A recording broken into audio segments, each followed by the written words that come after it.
지금 익산시에 여러 업체들이 아파트를 건설하여 시민들이 입주를 하고 있습니다. 그런데 익산 지역의 아파트 분양 가격이 높다는 시민들의 불만이 팽배해지고 있어 본 의원은 익산시 아파트 고 분양가에 대해서 시장님께 시정 질의를 하겠습니다. 전국에서 전북이 21%가 올라 분양가가 최고로 높았다는 조사 결과가 나왔습니다. 높은 분양가 상승률인데 익산시는 전국 평균보다 더 높게 분양가가 상승했습니다. 2006년도 엘두 수목토 아파트가 분양가가 556만원 이후 최근 분양된 아파트 분양가가 690만원으로 평당 134만원이나 뛰었습니다. 현재 익산시 대부분 아파트가 평당 650만원 선입니다. 물가 상승률 또한 연 2.5% 정도밖에 오르지 않았습니다. 직장인의 월급과 자영업자 소득이 이만큼 오르고 있지 않습니다. 인구도 줄고 부동산 경기도 하락하고 경기도 안 좋은데 아파트 분양가가 높을 이유가 하나도 없습니다.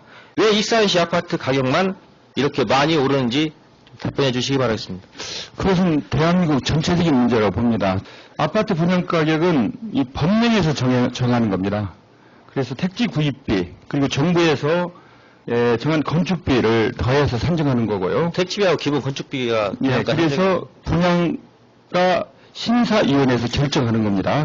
제가 말씀드린 건 뭐냐면 국토해양부에서 전국적으로 분양가 상승률이 전라북도가 두 번째로 21%가 올랐습니다. 근데 저는 뭐냐면 5년간 평당 134만 원이 뛰었다는 얘기죠. 근데 그것은 30%가 넘기 때문에 전국 평균보다 높게 나왔다는 것을 제가 여쭤보는 거예요. 새로 분양한 아파트는 32평 기준 지금 평균 2억 3천만 원 정도 갑니다. 기존에 살고 있는 아파트 32평 기준이 1억 4천만 원으로 기존 아파트를 팔고 새로 지은 아파트를 이주를 하려면 새로 지은 아파트를 담보 1억 원을 얻어야 됩니다. 1억 원의 월 이자가 41만 원입니다. 월급을 받아 관리비, 연리비, 연료비, 아이들 학원비, 부식비 등 이자를 내고 나면 1억 원이 갚는데 상당한 시일이 걸립니다. 익산시 현실에서는 이게 지금 쉽지가 않은데 거기에 대해서는 어떻게 생각하십니까? 그 이전했을 때 1억을 더 돈을 들여서 이사 가야 된다. 근데 그렇게 가는 사람도 있습니까? 그걸 선택할 수 있는 것은 어느 한 가정에서 자기들이 가지고 있는 재정적인 그런 규모, 또 이사 가야 할 여러 가지 조건, 형편 이런 걸 판단해서 가는 거거든요. 또 아파트를 구입해서 이사 가는 것은 그냥 이동하는 게 아닙니다. 어떻게 보면은 자기의 재산을 증식하고 하는 그런 또 새로운 가치가 있는 거거든요. 제가 왜 그러자면 지금은 아파트가 재산 증식의 수단은 아니라고 저는 생각이 들고요. 익산시에서 현재는 기존의 아파트가 지금 현재 많이 노후화되고 있습니다. 그렇죠. 현재 지금 많이 택지를 옛날에 조성을 했었고 현재 기존의 아파트 익산시 평균 수명이 지금 현재 한 20년 정도로 되고 있습니다.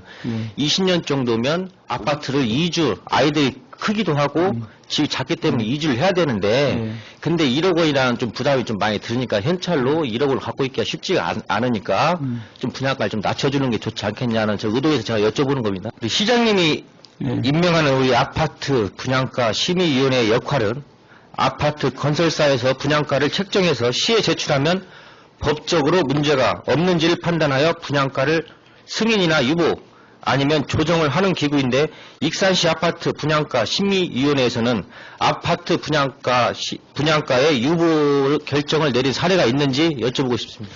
제가 보고받은 걸로는 없습니다.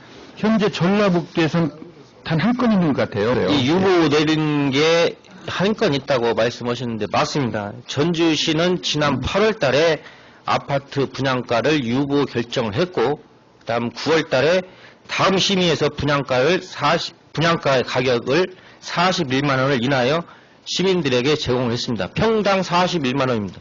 32평 기준 1,300만 원 정도 됩니다. 근데 리스크 비용을 줄였습니다. 그리고 우리 주택법 시행령 제41조 7항에는 필요할 경우 해당 사업장의 사업 주체나 관계인 또는 참고인을 출석하여 의견을 듣도록 되어 있습니다. 전주시 같은 경우는 아파트 건설사에서 낸 서류를 대해서 서류가 미비하고 너무 과다 책정이 됐으니까 심사위원회에서 그분들에 대한 서류를 요구를 했고 또 참고인들 오락해가지고 그거에 대해 질의응답 과정에서 이렇게 금액을 내린 거거든요. 예. 예, 그래서 우리 시에서도 예. 좀 우리 분양가 심사위원회에서 노력을 많이 하시지만 이런 부분까지 신경을 쓰시면 분양가가 좀 내려갈 수 있다라는 예가 있기 때문에 제가 지금 말씀드립니다. 본 의원이 자료를 요구를 했었습니다. 아파트 분양가 심의위원회 회의록을 자료 요구를 했는데 공개하지 않는 사유가 무엇입니까? 그건 공개하지 않도록 되어 있습니다. 법령으로. 공개하지 않도록 되어 있고, 공개할 경우에는 위원회에 의결이 있어야 돼요. 그 심의위원회. 근데 심의위원회에서 그걸 의결하지 않습니다. 근데 우리 시장님께서는 법령으로 공개하지 않다고 되어 있으시는데 네. 어떠한 법령이 그런 조항이 있는지 제가 읽어드릴게요. 예. 주택법 시행령 42조의 7에 의해서 예. 그게 6항에 위원회의 의회 진행은 공개하지 아니한다. 다만 위원회에 의결이 있을 경우에는 이를 공개할 수 있다. 이렇게 되어 있습니다. 예. 근데 그 본인들이 그 회의를 한 것을 공개를 해야 된다고 찬성하는 의원들이 과연 얼마나 있는지 제가 좀 그건 의원님 말씀이 맞습니다. 예. 그래서 본 의원이 분양가 심의위원회 회의록을 보고자 하는 이유는 심의위원회에서 건설업체 직원과 주택관리사 협회 사람들이 포함되어 있는데 건설사와 밀접한 관계에 있는 분들이 심의위원회에서 시민들의 의견이 적극 반영했는지 아니면 건설업체를 대변하는 형식적인 자리였는지를 알고 싶어서 본 의원이 자료 요구를 한 겁니다.